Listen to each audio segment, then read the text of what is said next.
What's up, everyone? Austin Wilson over at Fisherman's Warehouse. We're going to talk about A-rig fishing and how to rig them and what I look for when I decide to throw this thing. Obviously, it's a rig that has a lot of wires, has blades. It's a big rig, heavy line, bigger rod.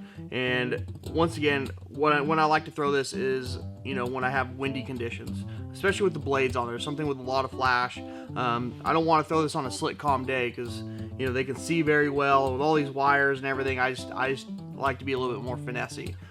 If I am going to throw an A-rig, I won't throw the one with blades. I'll take the blades off, or I'll throw an A-rig without any blades. So I like to throw a 5-wire or more. Most of our tournaments out here, we can only throw a 5-wire. But if you can, I think more wires, more baits, the better. In California, we can only have 3 hooks as well. So the way you rig this bait, you want your hooks on the bottom end and your teasers on the top end. So you want your 2 heavier, swim bait heads on the bottom. So I have 3/8 ounce here, especially when I want to fish it deep. So I got 3/8 on the bottom. I'll put 3/8 here, and then I'll have a quarter on out of the middle one. So and that will bring this bait down pretty deep. And so when I'm throwing this, like I said, I'm looking for windy banks. I like clay. I like just outside of trees where fish are getting ready to move up into those trees to spawn. And this is obviously going to mimic a big ball of bait swimming through the water column. So I'm going to go ahead and rig this up for you and show you how it looks. So like I said, I got the 3/8 on the bottom here. And a lot of times I will tie this up first to my rod before I rig up anything. It just makes it a little bit easier to to rig up everything. So if you put all your hooks, all these swim baits on there, and then you try to tie your line, it makes it a little bit difficult. Especially I like to tie a Palmer knot, and so you have this big old loop, and you got to loop over the whole bait and then cinch it up tight. So I like to rig up. I like to tie up before I rig everything up on the bait. So like I said, I have the 2 heavier swim bait heads on the bottom, and then I'll have the little lighter swim bait head in the middle. So it will look like something like this. It'll look something like this. So you got your 2 heavier wire down here, or heavier jig heads here, and then you have your lighter weight here. So when it's swimming through the water column, it will be something like this. If you had a heavier hook here in the middle, it's going to sag down, and then it's going to be mixed in with all your other baits here. So I like to stick out a little bit farther, and that will, a lot of times those fish will target the one that's in the back. Another thing I like to do is I mix up all my swim baits, meaning sizes wise. I like to usually fish all the same color. I really like the Kitex. Kitex make a great color. They have a bunch of different colors, a bunch of different sizes.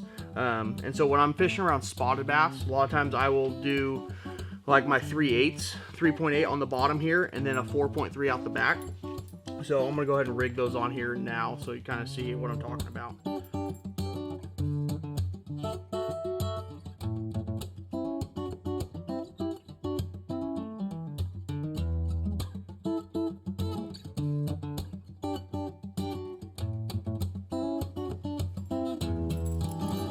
So it kind of looks like this. So I have the 3/8 on the bottom, and then the 4.3 in the back. So it's a bigger bait, and that's in the back. And a lot of times these fish, when they'll come up on this bait, they'll try to find the slowest one or the biggest one. So I have the one that's in the back. It'll be the slowest out of the whole school, and it's also the biggest one. So I try to get those fish to target this middle wire the most. So then the fish is, fish eats this one. That means you have 2 fish or 2 baits on the bottom to get maybe a double or even a triple hookup. So on this bait, and you can definitely do that. Obviously, California, we can only throw, like I said, only throw 3 hooks. So the possibility of getting a triple is not the greatest, but it can happen. But so I have, like I said, have that 4.3 out the back, and then I put the smaller on top. So I have either 3.3s on top or even back to 3/8. So I didn't have the same exact color. I usually like to put the same exact color on the whole rig. This is the closest one I had to these baits. So just kind of give you guys an example of what I like to pair it up with. So that's kind of what it looks like. I will actually bend these wires up a little bit more to kind of give it a broader, a bigger, wider school. It also helps with not getting tangled as much. So if the wires were all kind of collapsed on themselves, they get tangled up on the cast. So another thing I really like to do when I'm casting this bait, I'll try to make it as far as cast as possible, but right before it hits the water, I will slow down the spool with my thumb, and what that does will kind of bring the A-rig out and kind of straighten your A-rig out before it hits the water. Because if you just throw it out and then let it hit the water by itself, it's just going to get tangled. It's going to hit the water and it's going to kind of get tangled up. These baits will get hooked on each other or whatever, and then it's not going to swim right. And then you've made that long cast for nothing, because you bring it back and all of a sudden your baits are all tangled up with each other. Like, man, I thought I made a great cast and I ruined it because the baits were tangled up. So one thing I really like to do is slow down that spool when this bait is about to hit the water. So like I said, I really like bladed A-rigs when I'm fishing around wind, but when I have no wind, no blades. But for the most part, like I said, when I'm fishing an A-rig, I like my 3/3s, my 4/3s, my 3/8s. It's kind of the size I like to use, and I'm kind of, like I said, mixing all these sizes up on this rig, and it works pretty well for spotted bass and largemouth and obviously smallmouth. So stripers love it too. So that's kind of the way I have it set up.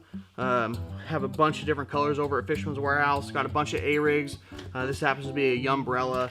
Also have a bunch of different swim bait heads for you guys. We got, the Matt Allen dirty jig heads, and we have the Dobbin swim bait heads, and we have a bunch of different size jig heads and different brands. So come check us out over at Fisherman's Warehouse, and love to see you.